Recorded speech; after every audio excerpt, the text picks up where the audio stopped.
Supreme কোর্টের নির্দেশকে তোয়াক্কা না করে ৬ দফা দাবিতে অনড় জুনিয়র চিকিৎসকরা, পাশে আছেন সিনিয়র ডাক্তাররাও। ১ মাস পেরিয়ে গেলেও আরজিকর কাণ্ডে শান্ত হয়নি পশ্চিমবঙ্গের মানুষ।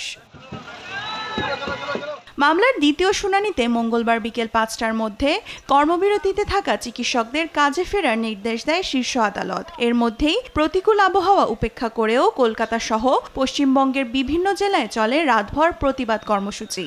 দাবি না মানা পর্যন্ত রাজপথ না ছাড়ার সিদ্ধান্তে অনড় চিকিৎসকরা। তারা সরকারের কাছ থেকে ইতিবাচক সিদ্ধান্ত আসার অপেক্ষায়।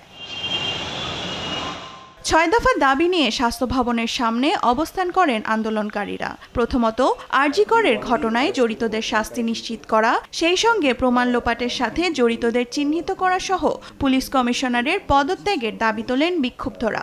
দাবিতে অন্তর্ভুক্ত ছিল রাজ্যের সব হাসপাতালের নিরাপত্তা নিশ্চিত ও ভয়মুক্ত পরিবেশ গড়ে তোলা।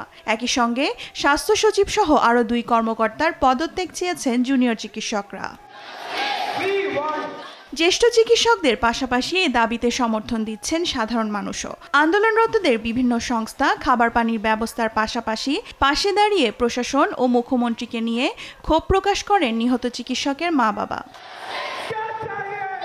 এর মধ্যেই বেরিয়ে আসছে আরজিকরের একের পর এক কুকীর্তি। এ ঘটনায় বরখাস্ত হওয়া চিকিৎসক বিরূপাক্ষ বিশ্বাসের বিরুদ্ধে প্রকাশ্যে এলো এক চাঞ্চল্যকর তথ্য।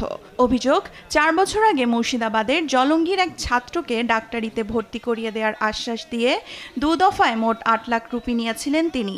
শেষ পর্যন্ত ওই ছাত্রকে ভর্তি করাতে পারেননি বিরূপাক্ষ। এ নিয়ে থানায় মামলা হলে কিছু টাকা ফেরত দেন বলে জানা গেছে। সেই সঙ্গে উঠে এসেছে হাসপাতালের মর্গে চলা অপকর্মের তথ্য। দেওয়ান মুবাশশিরা হোসেন, নিউজ ডেস্ক, দেশ টিভি।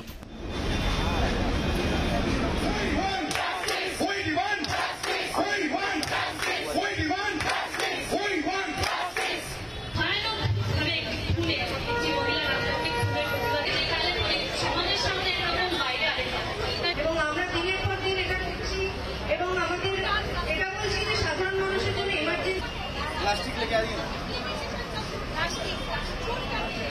সেই একটি ন্যায় বিচার পাক, সেই ন্যায় বিচারের দাবি। Justice, justice, justice.